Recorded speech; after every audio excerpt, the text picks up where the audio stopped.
Hello students, thank you for taking the time to watch my video. In this video, I will be going over some of the very basic but extremely important mathematical concepts like exponents and significant figures. Make sure you take good notes and write down questions as needed by pausing the video. Let's get started. The first concept we are going to talk about is that of scientific notations. And scientific notation is basically a way to take some really long numbers, like 78 billion, and condense them into a smaller form. We do that by first taking a decimal and writing it right after the first whole number. In this case, my first whole number is 7, so I'm going to write 7, put my decimal, and put 8.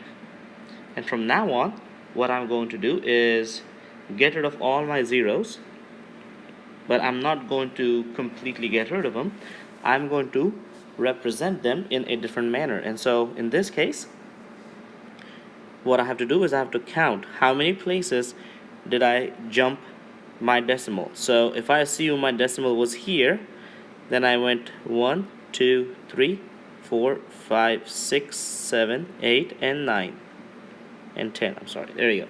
So what I did was I took a large number with 11 digits and I rewrote it, and so it looks a lot less intimidating.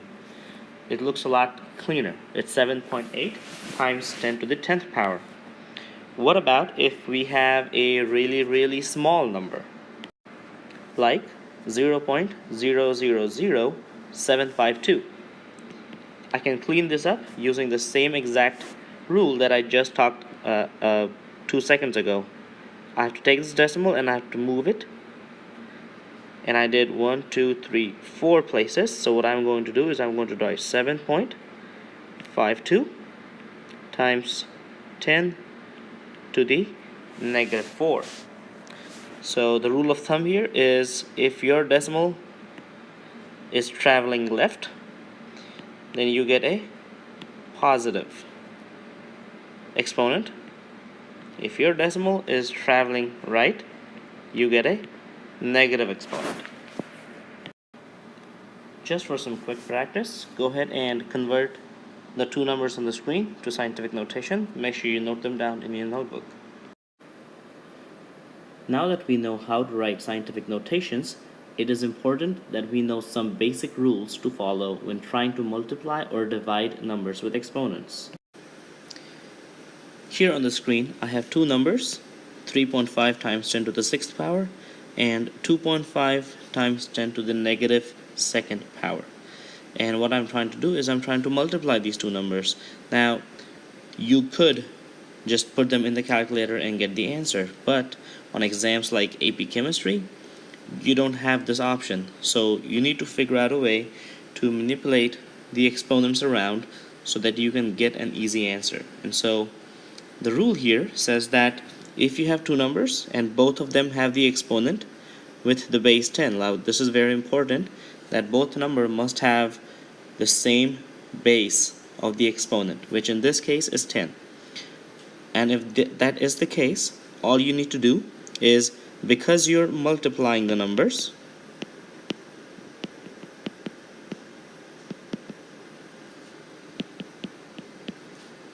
you add the exponents.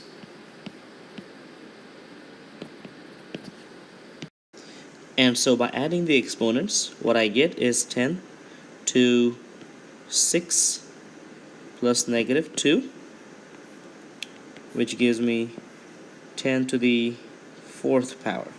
And so I've taken care of my exponent part. Now what do I do with the other two numbers, which is my 3.5 and 2.5? Well, those I will just have to multiply in the calculator.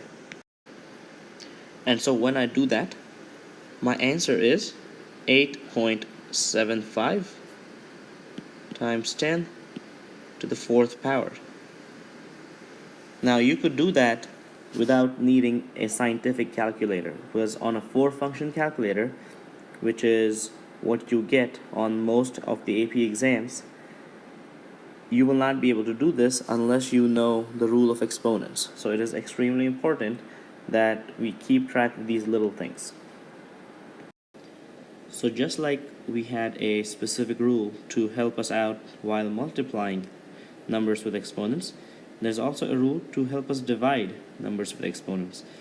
As you can see, I have 1.6 times 10 to the 8th divided by 2 times 10 to the 4th.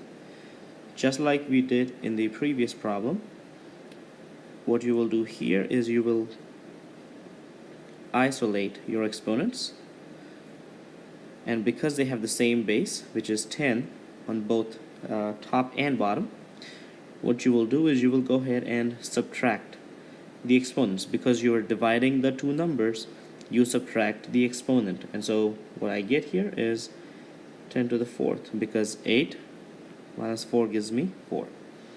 And as far as the actual numbers go, you can simply divide them, and right off the top of my head, I know that 1.6 divided by 2 should give me 0.8.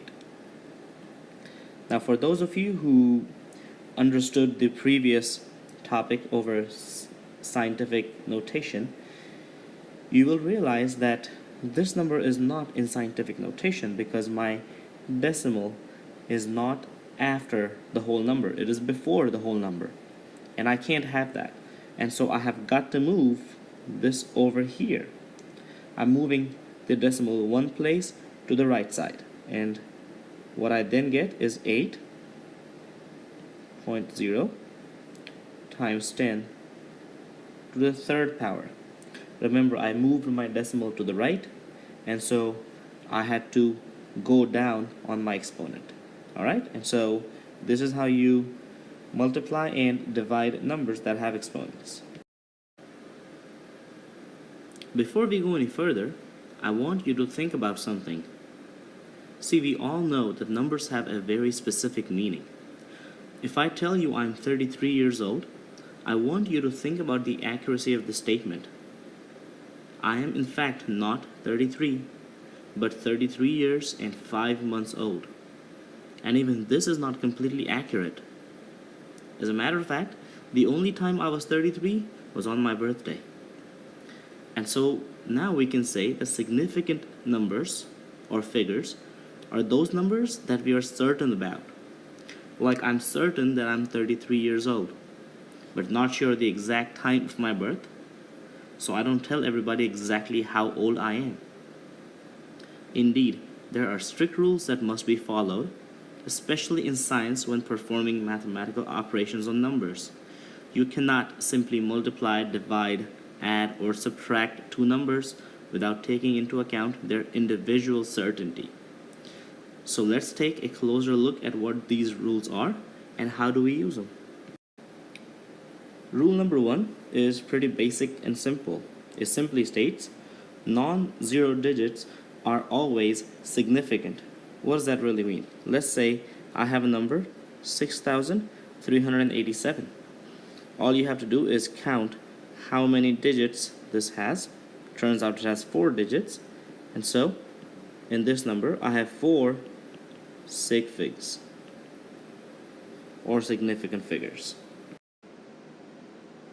Now the problem really comes when we encounter zeros. Zeros are notorious for causing confusions, so it is extremely important that we get this right the first time. Rule number 2 says any zeros between two significant digits are significant, and all leading zeros are insignificant. I'll talk about what leading zeros are in a second, but let's talk about the first part of the statement. So in this example, the number I've chosen is 680009. We've already seen that every digit that is not a zero is significant. And rule number 2 says that because I have 3 zeros between my two significant figures, 8 and 9, I have to count them as significant as well. And so in this case, the total number of significant figures in this example would be 6.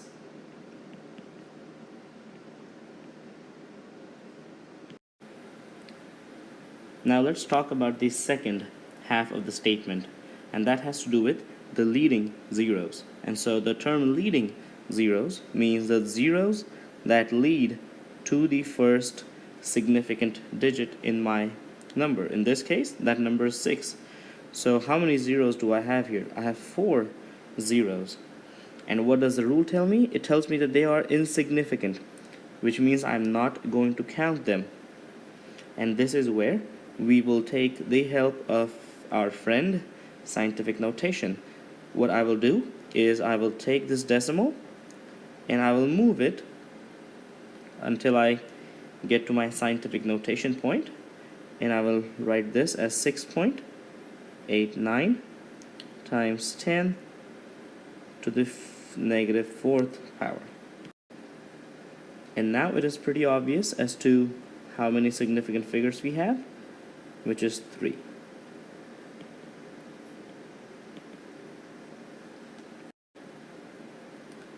Rule number 3 states that trailing zeros are only significant if a decimal is present. Now let's talk about what that really means.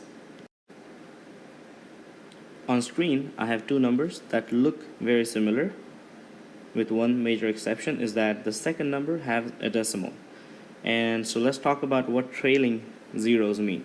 A trailing zero is a zero that is after your last significant non-zero number, which means that in this case, my last significant non-zero digit is 8. Any zeros after that are only significant if a decimal is present, which is only the case with the second number. And so in my first example, these zeros are insignificant and I only have 2 sig figs. But in my second example, I've got a decimal point, and what that tells me is that this is an accurate measurement. And in this case, I will have to record this digit, this number, as having 5 significant figures. Now that we know how to determine the correct number of significant figures, let's talk about how to perform the 4 mathematical functions on them. In front of you are 2 numbers with different number of digits after the decimal point. Which of these 2 do you think is more precise? It would be 1.0952, because we have made this measurement to the 10,000th place as compared to 3.65, which only goes till the 100th place. And so if we compare these 2 numbers, this is the less precise, this is the more precise. And so now let's talk about how do we add these 2 numbers. To understand this properly, I think the best way to do it is to write it out as you guys did in elementary school probably, which is to write the 2 numbers one below the other and matching your decimal point. Once you've done that, let's see. I've got 2 over here because there's nothing above it. Got 5 over here because there's nothing above it. And I've got 4, 7, and 4. So I got a number that has 1, 2, 3, 4, 5 significant figures. But the rule on the top tells us that the answer must represent the least precise measurement, which in this particular case happened to be this one. And because your least precise measurement has 3 significant figures, my answer must also have only 3 significant figures. So I will write this out as 4.7. And then for the third and last significant figure, I have to pay attention to my 4th figure, which happened to be 5. Now you know if a number is 5 or above, then you round the number up. That's before the number you're eliminating. And so this 4 right here becomes a 5. Okay? And this is how you would add two numbers with different numbers of significant figures. Let's take another example, and this time we're trying to figure out how to solve a subtraction problem. And so in this case, I've got two numbers, 16.8724 minus 3.7. As you must have noticed by now, my least precise measurement is 3.7, which has two significant figures. Therefore, the answer that I get here should also have only two significant figures. So what I did was I laid this out just like in the previous problem, and let's see what we get. And the answer comes out to 20.5724. Remember what I said? You can only have two significant figures. In this case, I've got 1, 2, 3, 4, 5, 6 figures over here, and I can only have two.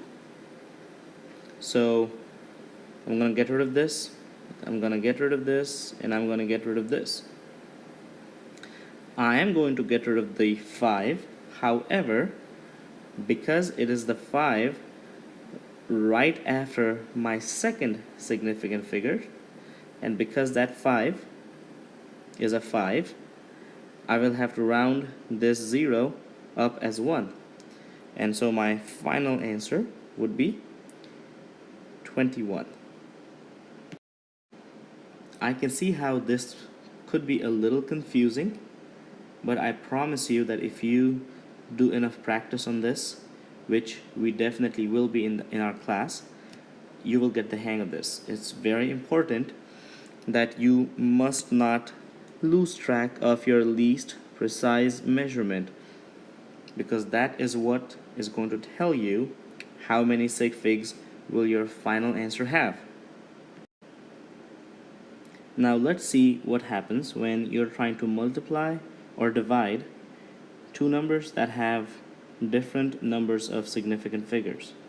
So the example in front of you is 36.0 divided by 4. In this particular case, my numerator has 3 sig figs, my denominator has 1 sig fig. And as the rule says, the product or quotient must have the same number of significant figures as the number with the least number of significant figures. I know it sounds a little confusing, but if you look at the example, you can compare that between these two, this is the one that has the least number of significant figures. And so when you do 36.0 divided by 4, your answer is 9. It's not 9.0, because if you write 9.0, that would mean that you have two significant figures, but you don't.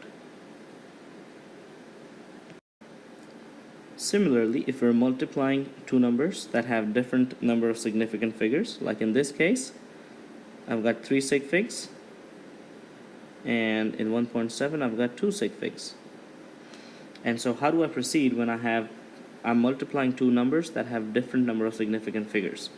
Again, you go with your answer must contain the least number of significant figures, which in this case happens to be 2.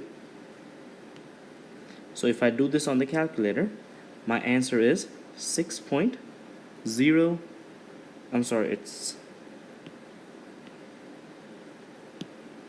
6.205. This has 4 sig figs, but we can't have 4 significant figures because our answer, our number only allows us to have 2, and so we're gonna have to get rid of some of these. So we're going to get rid of the 5. We're also going to get rid of the 0, but because it is right after the last significant figure, when we get rid of this, we have to pay attention that it is a 0 which is less than 5, and so your answer would be 6.2. This number has two significant figures, which is the same as the multiplying numbers with the least number of significant figures. And that is how we manipulate numbers in chemistry. As with everything else, you will not master the craft of sig figs unless you practice a lot. Thank you for watching and happy learning.